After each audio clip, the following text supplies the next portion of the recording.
Infernum is a mod that adds a brand new difficulty mode. Infernum mod adjusts the behavior of vanilla and Calamity bosses with the intention of making bosses more difficult. A while ago I uploaded a community post where I asked you to vote what would you like to see, and the most voted option was this Infernum Let's Play. To make things more interesting, I decided to play a class introduced by Calamity Mod, that being the Rogue class, inspired by the Thrower subclass from vanilla. Here's the list of the mods that I will be using for the entire run. Nothing special, just the Calamity Mod along with Infernum and some other quality of life mod.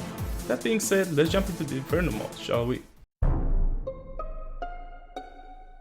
So, without waiting a minute, I activated the Infernum difficulty and then opened the treasure bag, which had some bricks. These bricks are my startup weapon, which are not that good, but not bad either, for now. Then, I started chopping down trees and explored the spawn point a little. I decided to chug a spelunker potion, as on the left side of the world there was a natural cave. Who knows, maybe I'll find some useful loot.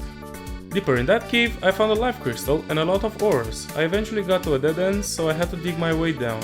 This was until I got stopped by all these slimes trying to kill me. After throwing some more bricks, I escaped and continued exploring. I found the Hermes boots in a chest and enough gold in order to craft the gilded dagger, a good rogue weapon for this run. I also got 50 amethysts, meaning that I could craft a grappling hook. Not the best one, but it does its job. I eventually got in the corruption biome and had to go back. Progress was being made with every step and I liked it a lot. I managed to craft a gold pickaxe and also a helmet, since I wanted the full armor set for a bit later. This skeleton was on my way, and the way it kinda dashed amazed me and almost got me killed. After digging my way down for a little more, I got in a more open cave which eventually led to the underground ice biome, the place where I had to get sooner or later. The reason for this would be the snow ruffian armor, which required flinxes to be killed for the flinx fur. Before I could go back to the spawn, I would continue looking for more chests since I still wanted more loot, and I got the ice skates. I also completed my gold armor set, which in Calamity is not garbage at all. I finally came back to the spawn and started working on the place that I will get to call home later. I wanted to build something really cool, but I ended up only with this giant stone brick shoebox. NPCs started coming, but it was the demolitionist who changed the game for now. He sells these boom shurikens that guess what they do. These explode on impact, the radius being the same as for a bomb. This was a really quick way to make the elevator, and it was also safe for me.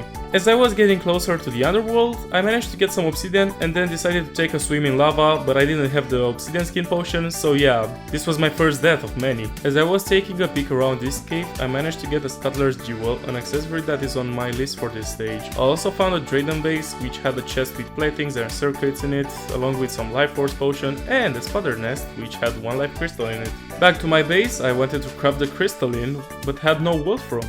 This was my first wolfram enemy killed in this run. Now I can craft it. The next stop while exploring was the giant planetoid above the spawn, which had Drayden stuff in it and a lot of planter boxes and herbs. The gravitation effect was still active, so I looked for more floating islands as I wanted to get 3 shiny red balloons.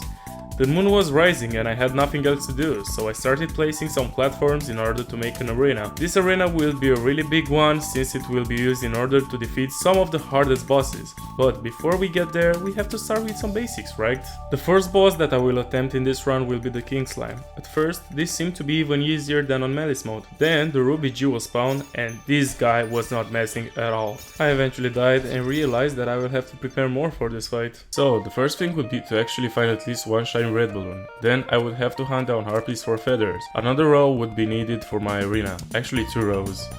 I explored the world a little more and found this weird jungle tree. After going down the hole, I found a huge nest, which suits perfectly for the queen bee fight. I eventually reached the ocean and built 4 rooms for more NPCs. Finally, I came back home and tried to fight and failed again. I was not surprised at all. I got to 3 deaths, meaning that I get a new pet. What does the pet do? Give advices for boss fights. I went to the corruption to smash some orbs since I wanted the goblin army to invade. Then I summoned King Slime and got to the ninja phase, but died. At this point I realized that I need a better accessory, so I hunted down some vultures. Then, as I was terraforming in the desert, another boss decided to invade the world. In a rush, I crafted the sandstorm in a bottle and prepared for the upcoming fight. The fight started with me now hitting the first phase. The second phase was more fun than how it was on Malice mode. I was thinking that I would be able to defeat the eye on my first attempt. How stupid! Well, back to getting better accessories. Starting with the coin of deceit, continuing with the blizzard in a bottle, and then dying to King Slime for one last time. Now, I proudly present to you... During this let's play, I won't commentate that much during the actual fight. I will leave the entire clip with some parts being sped up.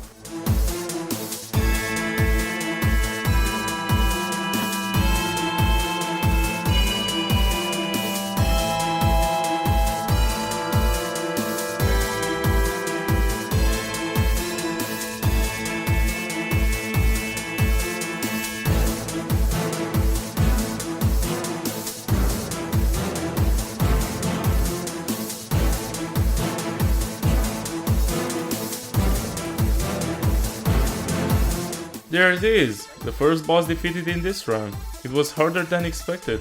What I did next was to place lava above the stone shoebox since I expected an invasion. Since there was no blood moon, I decided to summon the Eye of Cthulhu and see how it goes.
The fight was a success. I finally got the Shield of Cthulhu, which allows me to dash. While I was waiting for the next day, I started making a herd farm, which looks really weird if you ask me. Then, look who's gonna invade. It would be these little annoying monsters that would get shredded by the dagger eventually. The spiky balls dropped by them will be upgraded with some pink gel. I went for the first time in the underground jungle and found the goblin NPC. I got a workshop from him, allowing me to upgrade my accessories. The sandstorm in a balloon was already more than enough. Then I also crafted the frostfire boots, which will be upgraded later even more. Even though he takes a lot of money from me, he deserves a house too, so there he goes, along with the demolitionist and some others. Since I was in the caverns, I also expanded this shroomy cave, as I will make an arena here as well. While I was working on it, the acid rain started, meaning that I've got some work to do at the very left side of the world. This event was important for the class that I was playing with, since I could get some items that can be used to craft a new armor set and a new weapon. This new weapon behaves like a toxic flask and looks really cool. A bit later, I went into the desert and started looking for storm lions and ant lions since I needed the mandibles for the desert scourge summoning item.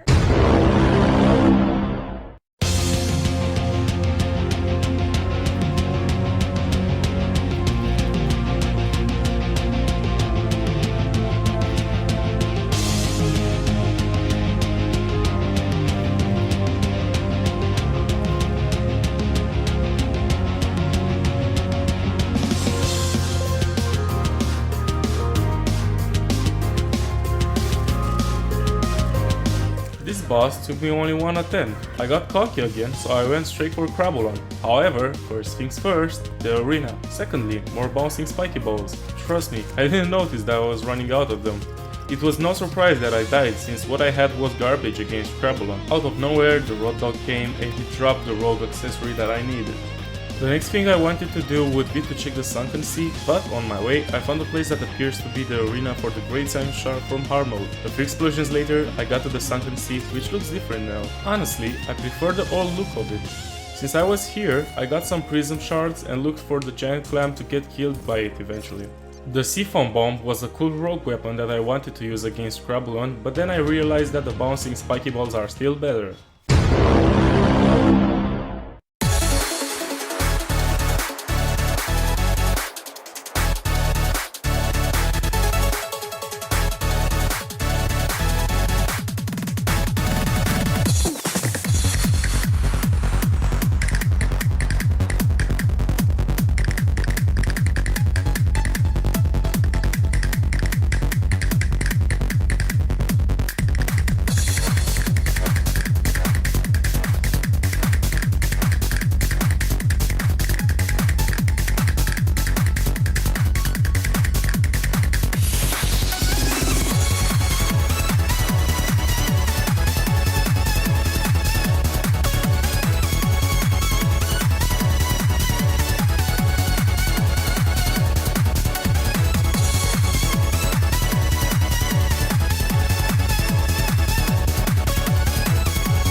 After yet another successful fight, I decided to take a break and do some fishing. There were a few items that I wanted, such as the shadowfish, the frog leg, and finally the river shark, which can still mine hellstone. With that river shark, I could get my hands on something that's theoretically obtainable only after the evil boss has been defeated. I also killed some of these voodoo demons, since I bet I will need a lot of dolls in this run. Back to the spawn, I crafted a bunch of hellstone bars, and with them I crafted a weapon that would carry me for the rest of the game, the Infernal Chris. I tested it against the king slime and it was amazing. I also got a slimy saddle. It was the time to get to a brand new stage, and for that I had to defeat the evil boss. I built an arena that would be useful for the hive mind fight as well. Now the commentary will take a longer break, since what comes next are both the Eater of Worlds and the hive mind fights, which took me only one attempt. Enjoy!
I couldn't believe it, the hive mind has been defeated on my first attempt. It means only one thing, I have a new ore to mine, but hey, that would be too much for today. For now, let me organize my inventory and then take a break. This is it for today's episode. I would like to thank you for watching, don't forget to subscribe.